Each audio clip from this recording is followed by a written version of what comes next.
Et si Noël n'était pas ce que nous en avons fait?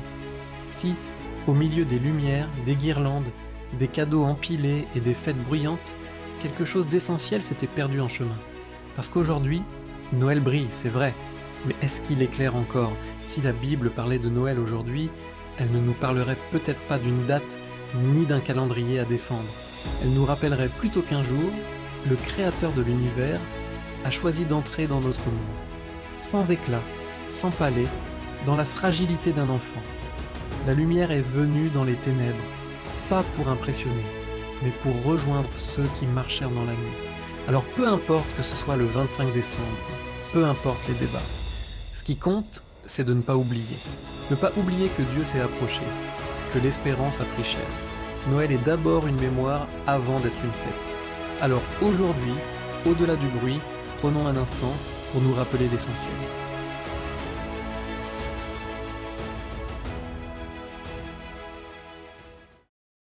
Saviez-vous que le mot Noël n'apparaît nulle part dans la Bible? Et ce n'est pas un oubli. La Bible ne nous donne ni une date précise, ni un calendrier à défendre. Mais ce qu'elle nous raconte est bien plus grand.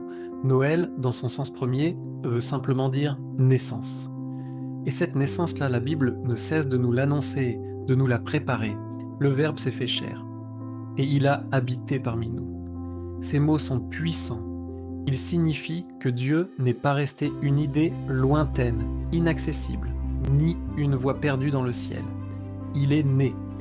Il est entré dans l'histoire humaine, notre histoire. Et pas n'importe comment, pas dans un palais fastueux, mais dans une simple mangeoire. Pas dans le confort et l'opulence, mais dans la plus grande fragilité. Pas au milieu des puissants et des influents, mais parmi les oubliés, les bergers, les gens simples. C'est ça le cœur biblique de Noël. C'est l'image d'un Dieu qui s'abaisse non pas pour perdre sa grandeur, mais pour nous rejoindre là où nous sommes. Un Dieu qui ne choisit pas la force pour s'imposer, mais la proximité pour se révéler. La Bible ne nous demande donc pas de célébrer une date sur un calendrier. Elle nous invite à contempler un mystère immense, un événement qui change tout. Le Créateur de l'univers a accepté de naître dans notre monde, de devenir l'un de nous. La lumière est venue dans les ténèbres. Et attention, elle n'est pas venue juste pour décorer la nuit, comme des guirlandes, mais pour l'éclairer de l'intérieur, pour la transformer. Alors, au fond, peu importe les mots exacts que l'on utilise, peu importe les traditions qui entourent dans cette fête. L'essentiel, c'est de ne jamais oublier cette vérité fondamentale.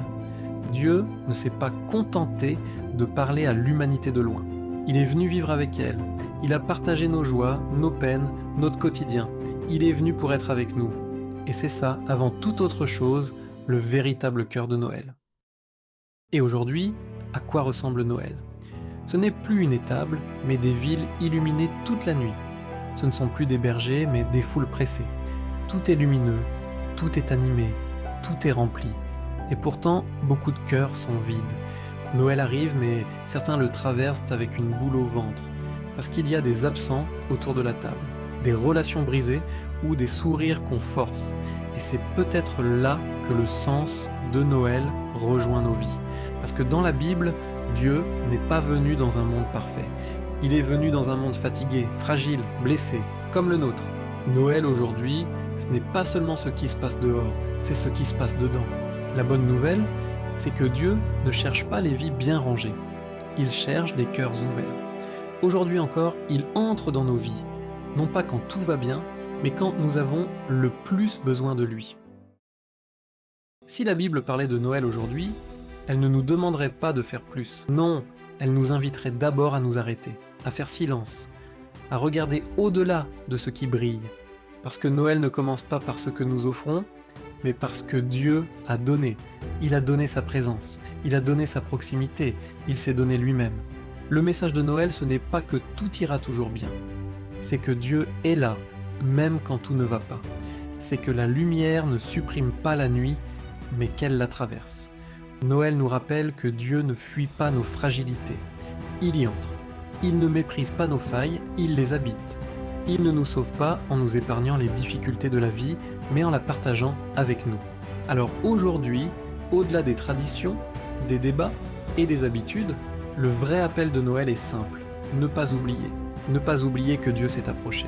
Ne pas oublier que l'espérance a pris cher. Ne pas oublier que même dans les saisons les plus sombres, la lumière continue de briller. Noël ne nous exige pas d'être forts, il nous invite à être vrais, à ouvrir la porte, comme une nuit à Bethléem, et à laisser Dieu entrer là où nous pensions être seuls. Alors aujourd'hui, que retiendrons-nous de Noël? Que ce n'est pas d'abord les lumières, ni les cadeaux, ni les fêtes. C'est la présence de Dieu.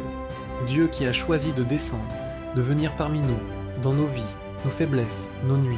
Il ne nous exige pas de tout comprendre, il ne nous demande pas d'être parfait, il nous demande simplement « laisse-moi entrer ». Et s'il est déjà là, alors chaque Noël, chaque jour, peut devenir un moment de lumière, un moment où l'espérance renaît, un instant où le cœur retrouve sa maison. Alors, si tu te sens seul aujourd'hui, si la vie te semble lourde ou sombre, rappelle-toi que Noël n'est pas qu'une date. Noël est une présence, une lumière qui ne s'éteint jamais, un amour qui ne s'arrête pas. Et si tu n'as pas encore donné ton cœur à Dieu, peut-être que c'est ce Noël-là qui peut tout changer pour toi. Ouvre-lui la porte et laisse-le entrer. Et souviens-toi, au-delà des lumières et du bruit, Noël est d'abord la lumière qui vient habiter ton cœur. Si cette vidéo t'a touché, laisse un like, partage-la avec ceux qui ont besoin d'un peu de lumière aujourd'hui et écris en commentaire ce que Noël signifie pour toi. N'oublie pas de t'abonner pour découvrir nos prochaines histoires et réfléchir chaque jour à quoi la Bible ressemble dans notre monde. Merci et à bientôt.